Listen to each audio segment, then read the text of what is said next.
Hello everyone, welcome back to the channel. I hope you're well. What I want to talk about in this video is digital ID. Obviously over the last few days or so, last week, there's been a little bit of activity in government with debates and all that sort of thing. Now, one thing that really concerns me with digital ID is the fact that you've got this single digital key that proves who you are. That's what they're telling you the aim of it is. And, you know, you could end up with it for opening a bank account, renting a flat, starting a job, or buying things where you need to prove your age. You know, it's quite simple to just pull out your phone, you know, here it is, and away you go. They're trying to badge it as a thing of convenience, as always. Now, the government line here, and I'll quote this, the UK government says a new digital ID will make life simpler, cut fraud, and help tackle illegal immigration. It will be voluntary for most things, stored securely on your phone in a gov.uk wallet. That's the government line. But there's many privacy experts, civil liberty groups, and ordinary citizens like you and me who are basically saying, well, actually, we're not sure we like this very much. And I want to share this with you, which I saw on the news earlier, how Britain could weaponize CCTV and ID cards to control you. This is the big worry. You know, what they could do to control the masses, what they could do to use these things to, you know, stamp out your liberties, because at the end of the day, convenience starts as just that, and then it moves on to other things. Now, it's very important we understand some stuff. Now, there is a thing called function creep, where something starts off voluntary and ends mandatory. You know, history shows us that ID systems often expand far beyond what they were originally intended for. In this case, something voluntary.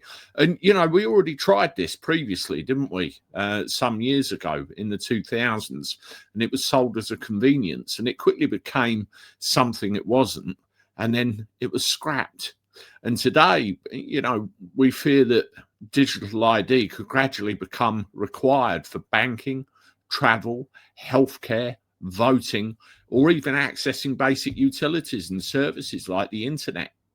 And once most people have one, you know, once they get it around everywhere, then those who refuse could be excluded from everyday life. And you've got to think about pensioners, you've got to think about people that can't afford, again, smartphones and all that sort of thing. And you can tell that there's something a little bit nefarious about this, because what's happening is that government are bending over backwards to try and convince people it's a good thing. Ministers will tour country to talk to public about digital ID. And you can see there that they're expected to tour the country early next year as part of a consultation to basically try and sell the whole thing to you. And there's reams and reams of information there about this. It really is a sinister thing. It's not something I'm prepared to have. It's not something that, you know, I'm happy with, because it is a basic breach of your own civil liberties and a massive change to our constitution, isn't it? I mean, another thing you have to consider as well, that there could be a central database of your life. You know, even if the government promises that it will be decentralized or your privacy will be preserved, every time you use the ID, some kind of record is going to be created, when, where, and sometimes why you had to prove your identity. And then over the course of years, this will build up to a very detailed trail of your movements and activities. And it'll be far more than paper-based stuff ever could.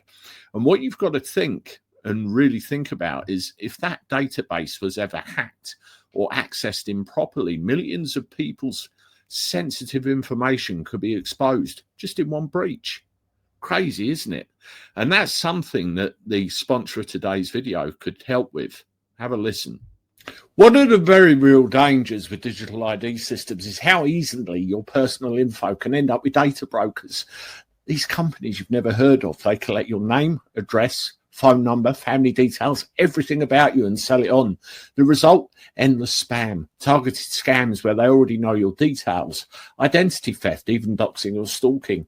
There's even been cases of burglaries where criminals have checked people's search sites and found you've gone on holiday. The good news is there's a way of fighting back. It's called incognito. They automate the whole removal process for you, contacting over 420 brokers and demanding they delete your info using data laws applicable all across the world. And because data reappears, they keep on top of it, scanning all the time, sending these requests automatically.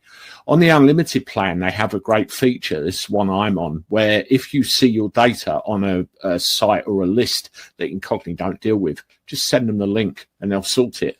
Well worth it. If you're concerned about your data being out there, and watching this you really should be, then Incognito have provided me with a link, which you'll find in the description below, which will give you 60% off, and give it a try. Well worth it for a bit of peace of mind, wouldn't you think?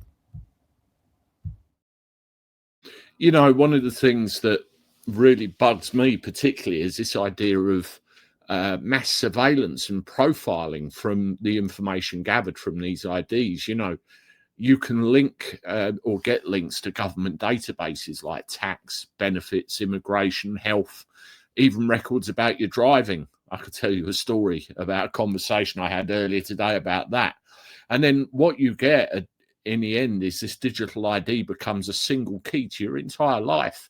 And then you look at things like law enforcement or intelligence agencies. They could query who visited certain places, what protests you attended. You've already seen them around with the old cameras taking pictures of everybody, and how this associates with particular people.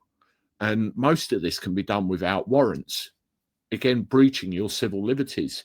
Private companies might also demand to see your digital ID, feeding even more data into their profiling for their advertising, insurance pricing, credit scores, there's other things. And one of the major things as well is mistakes, you know, errors and possible risks of discrimination. They can get things wrong. There can be a mistake in databases, a wrong immigration status, a misrecorded criminal record, or a failed facial recognition match could lock you out of your work, your housing, your benefits, just like that. And you think of all the vulnerable groups that this creates, the elderly, low income, disabled, or those without smartphones could be disproportionately harmed or forced to carry physical alternatives that mark them as different. So that's where you get discrimination going on. It's just a horror. It's a nightmare.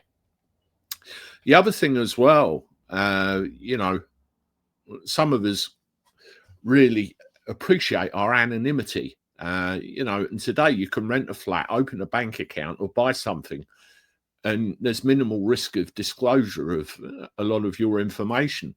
And if there's a widespread digital ID, system risks normalizing the need to show your papers for routine transactions.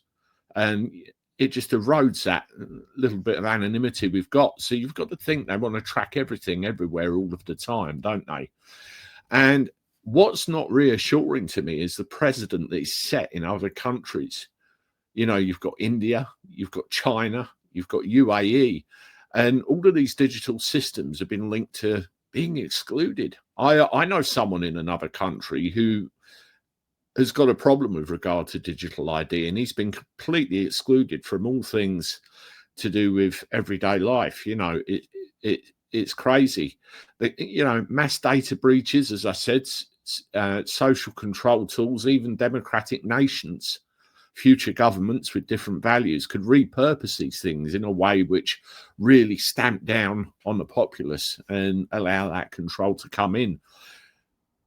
The government's insisting on strong privacy safeguards and the fact they'll be built in and the data will be minimized, physical documents will remain available. But you can tell that at the end of the day, that's just sales tactics trying to pull you into this world. And once we have this powerful digital identity system, it would be extremely hard to unwind, extremely hard to get rid of it. And for a lot of critics, the question isn't whether the current government would misuse it, but whether we can trust future governments and every hacker never to do so. So all of that in the palm of your hand. It can be totally misused. Privacy really isn't about something to hide. It's about controlling who knows what about you.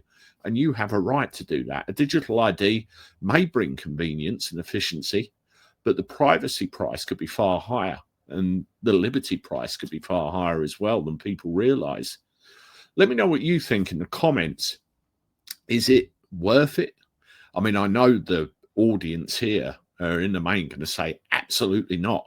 We're not doing it. We don't want to know. I'm one of them. I will refuse until I'm blue in the face. As a director of a limited company, Companies House are really trying to force this issue now. And I even got an email this morning. It's going in a very dystopian way, and I do not like it at all. So thanks for listening. Let me know what you think. Subscribe to the channel. Share this with your friends. Hit the like button. As always, I look forward to talking to you soon. Toodaloo.